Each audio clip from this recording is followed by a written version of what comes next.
Euzubillahimineşşeytanirracim. Bismillahirrahmanirrahim. Elhamdülillahi Rabbil alemin. Ve salatu ve selamu ala Resulina Muhammedin ve ala alihi ve sahbihi ecmain. Allah'a hamdü senalar olsun. Efendimiz Hazreti Muhammed Mustafa sallallahu aleyhi ve selleme salat ve selam onun üzerine olsun. Ve ehli beytinin ve ashabının üzerine olsun inşallah. Merhaba sevgili dostlarım. Allah'ın selamı, bereketi, şifası hepinizin üzerine olsun inşallah. Bugünkü dersimizde İlm-i Ledün dersimize ara bir ders olarak, daha doğrusu sürekli aynı konudan gidiyoruz. Yine devam edeceğiz İlm-i Ledün konusuna.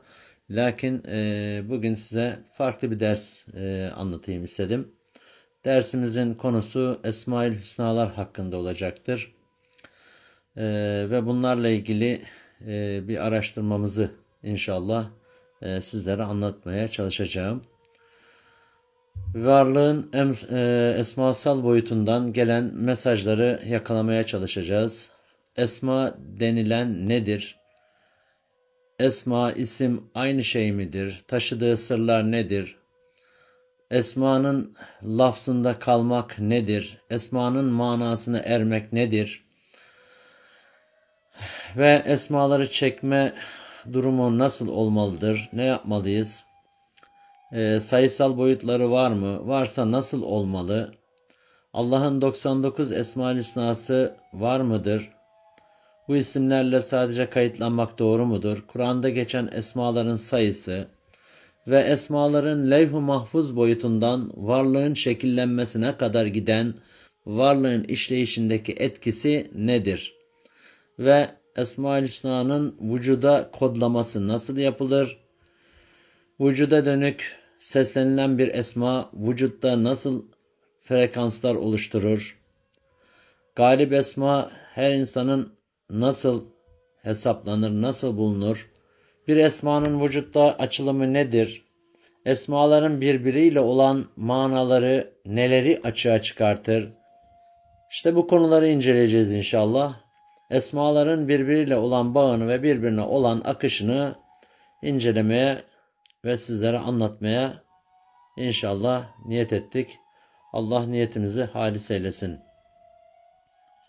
Hep toplumda Allah'ın 99 isminden bahsedilir. Allah'ı 99 isimle kayıtlamak mümkün müdür? Allah'ın 100. 101. ve daha fazla esması olamaz mı? Esmalar denilen Allah'ın isimleri Celle Celaluhu'nun isimleri midir? Allah'ın ismi olur mu? Varlığa isim konulur, Allah'a isim konulur mu? Yoksa esmalar denilen varoluştaki ilahi işaretler varlığı oluşturan, şekillendiren nitelikler midir? Evet, toplumda Esma-ül Hüsna'dan bahsedilir. En güzel isimler Allah Celle Celaluhu'ya mahsustur. Böyle denilerek sanki güzel olmayan isimler de vardır gibi bir bilgi algısı oluşur. Bu doğru mudur? Düşünmek, bunları araştırmak gerekir kardeşlerim. Ve toplumda sürekli esmaları çekmekten bahsedilir. Hepimiz çekmişizdir, zikrediyoruz. Elbette kalpler ancak Allah'ı zikretmekle mutmain olur. Ayeti vardır. Fakat esmalar nasıl çekilmeli, ne yapılmalı? Bunlar önemli.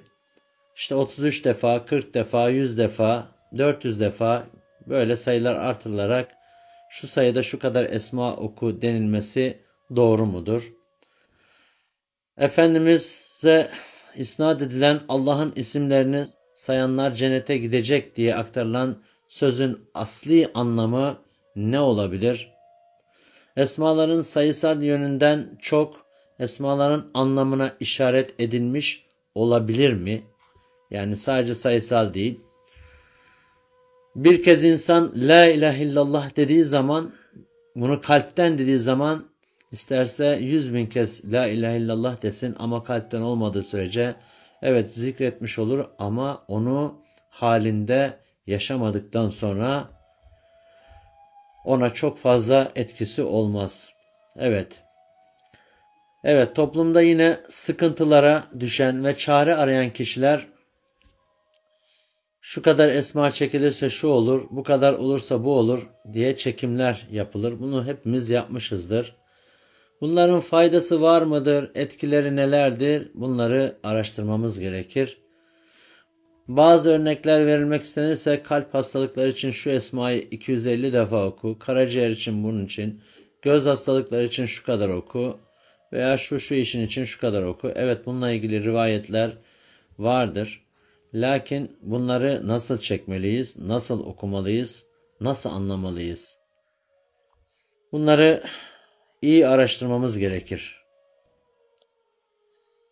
Esma ne demektir? Esma ile isim arasındaki inceliği çok iyi bilmeliyiz.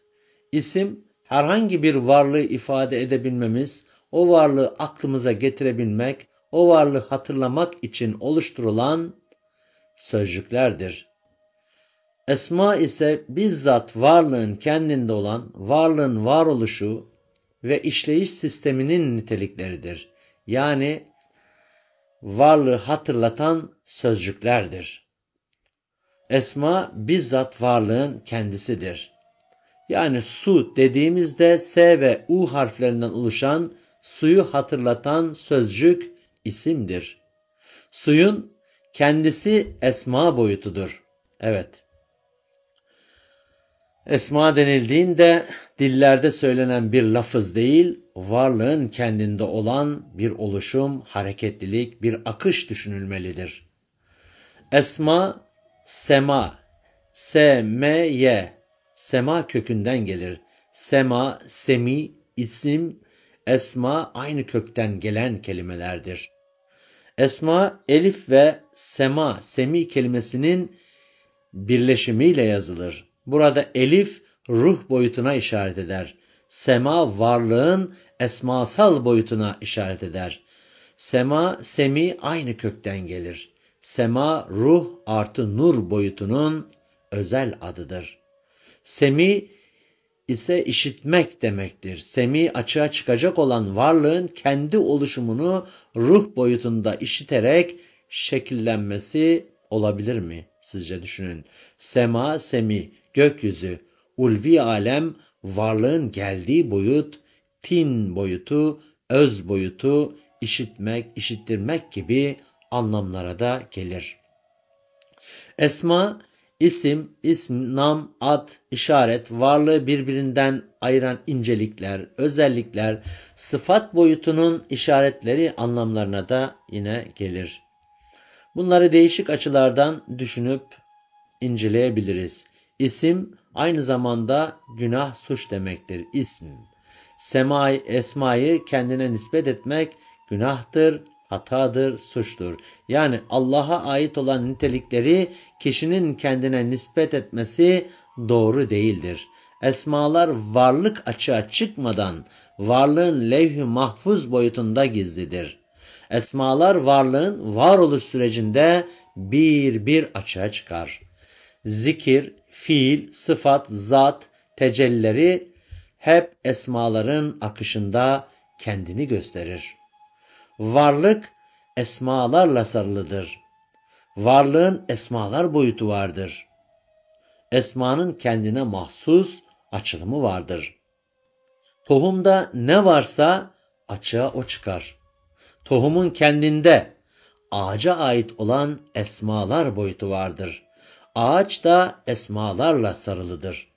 Tohumdan çıkan filizin kendine göre esması, yaprağın kendine göre esması, dalın kendine göre esması, çiçeğin kendine göre esması ve meyvenin kendine göre esması vardır kardeşlerim.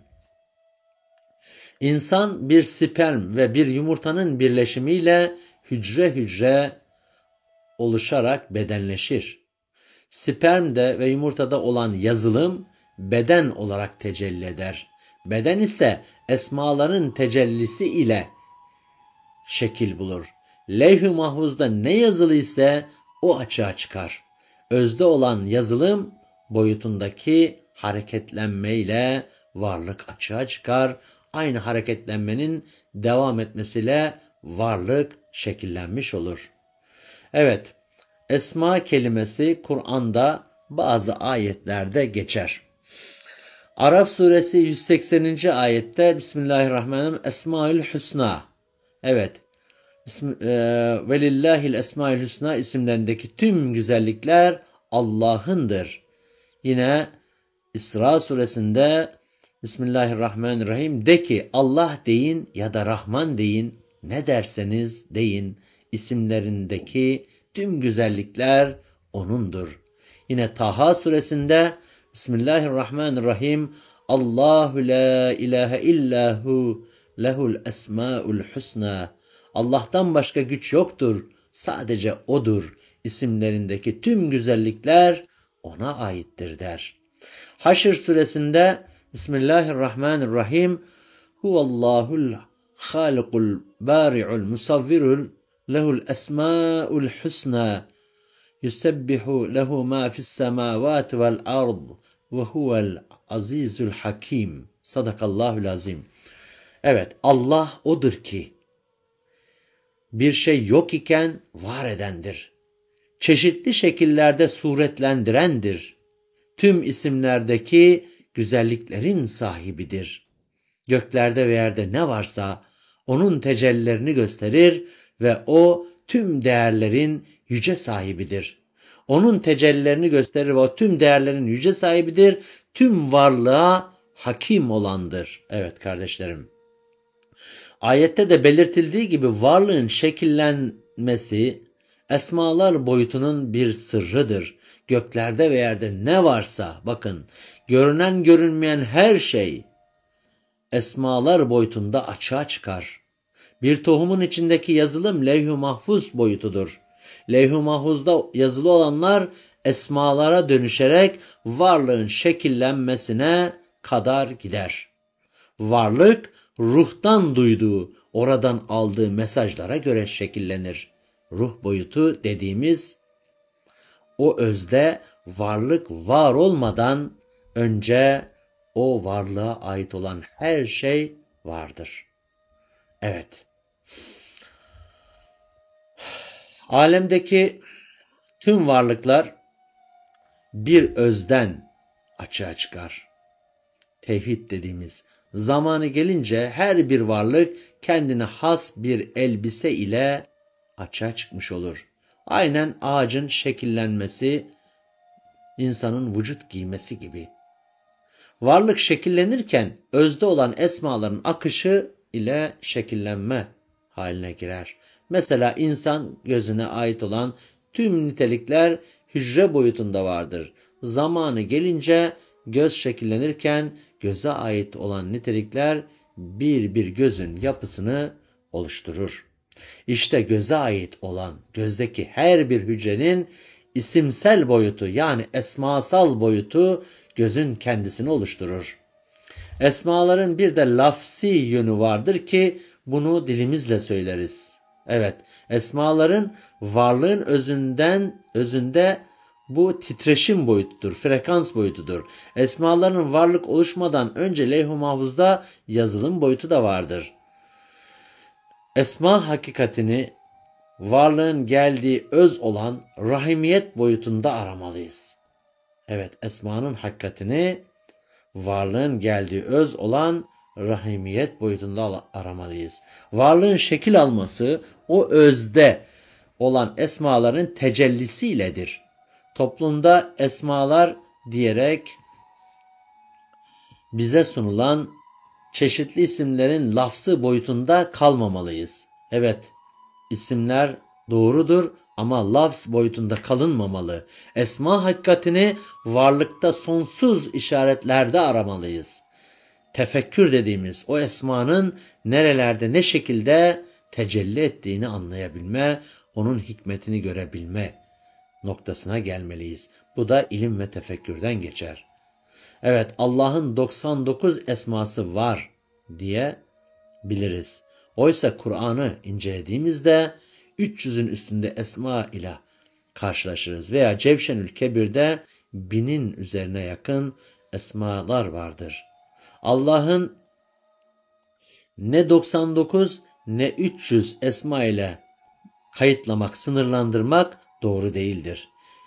Evet, Tirmizi ve İbn Mace'de 99 isimden bahsedilir. Onların oluşturduğu esmalar listesinde de yine farklıcılıklar vardır. İbn Mace esmalar metnin sonuna El-Ahad ismiyle sayıyı 100'e çıkarmıştır. Tirmizi'de bulunan 25 isim İbn Mace'de yoktur. İbn Mace'de yer alan 26 isim Tirmizi'de yoktur mesela.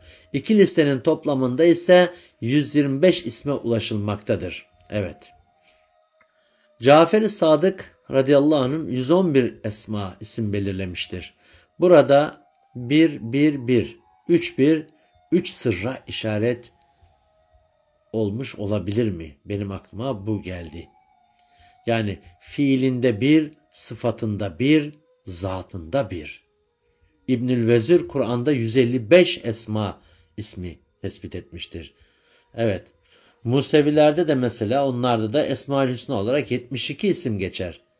99 isimde olmayan ama Kur'an'da geçen bazı isimlerden örnekler verecek olursak, Şafi ismi Allah'ın şifa veren, şefaat eden, iyileştiren, Asım günahlardan koruyan, Mirsat gözetleyen, gözlerden varlıktan her an gözleyip duran, Fadıl fazilet sahibi, lütufların sahibi, Münir nurlandıran, tüm varlıkların ışığını yansıtan, Münir evet, Mürşit tüm varlıktan ilmiyle irşad eden, Galip esması, üstün, tüm varlığa hükmeden, başarılı olan, varlıkta hükmünü gösteren, nitelikleriyle varlığa hakim olan, zakir, zikreden, tüm varlıktan her an zikrini gösteren, her varlıktan seslenen,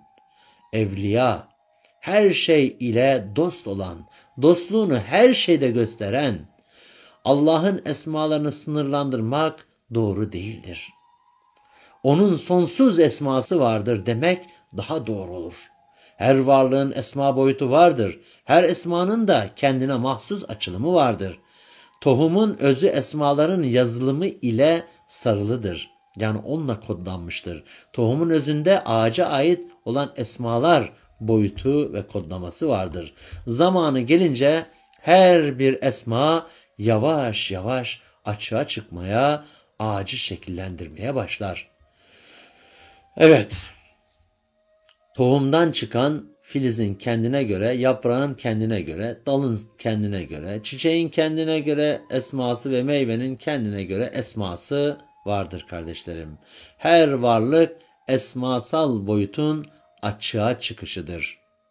Evet, Araf suresinde bahsetmiştik. İsimlerdeki tüm güzellikler Allah'ındır. Varlık, ruh boyutundan gelen üflenişe göre şekillenir. İşte o şekillenme, ruh boyutunda olan esmaya göre şekil bulur. Göz, göz olarak, kulak, kulak olarak, dil, dil olarak şekillenir. Bu şekillenme Allah'a ait olan işaretleri gösterir. Yani Allah'a ait olan esmaların açığa çıkışıdır. Evet, her varlıkta hem benzer esmalar hem de farklı esmalar tecellisi de olabilir. Her esmanın ilahi bir tınısı, ilahi bir frekansı, ilahi bir akışı vardır. Bir esmanın diğer esma ile birleşimiyle farklı bir frekans oluşur. Buraya dikkat edin. Esma bir lafız değildir. Esmaya verilen isim lafızdır. Mesela göz dediğimizde bu söz bir lafızdır. Ama gözün yapısını oluşturan tüm incelikler esmasal boyutudur Allah'ın. Sperm ve yumurtada var olan göz geninin bedendeki gözün oluşumuna kadar olan süreçte esmaların tecellisiyle göz oluşur. İnsan vücudu hücre hücre oluşur. Bu oluşumun temeli esmalardır. Allah'ın Şafi esmasıyla bir cerrah ameliyatını yapar, dikişini atar, her işini yapar ama bir bakarsınız o bütün hücreler çalışır. Bunlar nasıl tamir ediyor kendi kendini? Hangi akılla? İşte burada Allah'ın Şafi esması harekete geçer. Yani daha bilmediğimiz birçok esması. Yani bu açıdan düşünmek lazım. Bedenin oluşum safhasında her hücrenin, her dokunun, her organın oluşumu esmaların bir bir filizlenmesiyle mümkündür. Varlığın şekillenmesinden etken olan nitelikleri bir tefekkür etmeliyiz. Varlığın oluşması Allah'ın esmalarının açılımıdır. Toplumda esmalar denildiğinde hemen akla lafzi isimler gelir. Evet, lafzi isimler başka şeydir, esma başka şeydir. Evet kardeşlerim, buraya kadar inşallah anlaşılmıştır. Lafzi isimler dil ile söylenir. Bismillahirrahmanirrahim. Ya Cemil ya Allah, ya Garib ya Allah, ya Mucib ya Allah, ya Habib ya Allah, ya Rauf ya Allah diye devam eder. Esmalar varlığın özünde bulunur. Ağaç, taş, kuş, Ahmet, Mehmet bunlar birer isimdir. Ama ağacın kendi, taşın kendi, kuşun kendi, evet varlığın özünde olan insanın vücudu esmalar boyutudur. Esma dediğimizde sözün lafzını değil, varlığın özünde olan tüm incelikleri düşünmeliyiz. İşte Esma-ül Hüsna kelimesini güzel isimler olarak değerlendirmek yerine varlıktaki tüm incelikler Allah'a ait olan hasenatlardır diye değerlendirmek daha doğrudur. Hüsna, hasenat kelimesi has kelime kökünden gelir. Has öz demektir. Hususi kelimesi de oradan gelir. Hasenat, özden gelen tüm incelikler, tüm sıfatlar olarak düşünmelidir. Tüm varlıkta olan sıfatlar boyutu ve sıfatlarda olan tüm incelikler Esma-ül Hüsna boyutudur. Allah'ı idrak etmek, varlıktaki esmaları okumakla mümkündür. Esmalar boyutu, yaratılış sırlarının olduğu yerdir. Varlığın özünde esmalar boyutuna oluşan esmanın ne olduğunu anlar. Yoksa dil ile isimler söylemek esma boyutu değildir. Sadece zikretmiş olursun. Dilimizde Ya Rahman, Ya Rahim, Ya Hay, Ya Kayyum, Ya Settar, Ya Gaffar gibi isimleri söylemekten çok bunların varlıktaki karşılıklarını düşünmek, ondan sonra zikretmek gerekiyor. Anlamlarını bilmeniz lazım.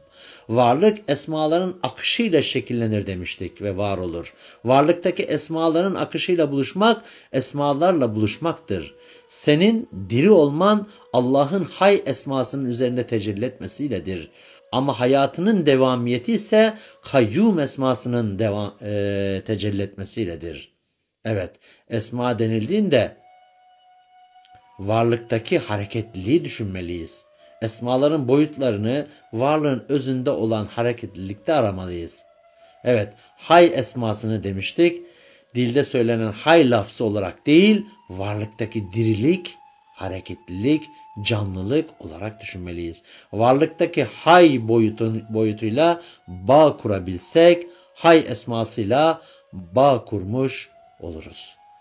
Bu tüm esmalar için böyledir. Ve bunu bu şekilde anlamamız gerekir. Evet, bir sonraki dersimizde inşallah hangisi sırada olur bilmiyorum ama esmaların nasıl çekilmesi gerektiği noktasında bilgiler vermeye çalışacağım. Çekerken neye dikkat edeceğiz? Buna bakacağız. Sadece çekmekle mi her şey şu kadar çek, bu kadar çek deniliyor mesela? Mesele o değil kardeşim. Mesele esmalar boyutunun varlıktaki işleyişini anlayabilmek, tefekkür edebilmektir. Hepinizi Allah'a emanet ediyorum. Sağlıcakla kalın benim sevgili izleyicilerim.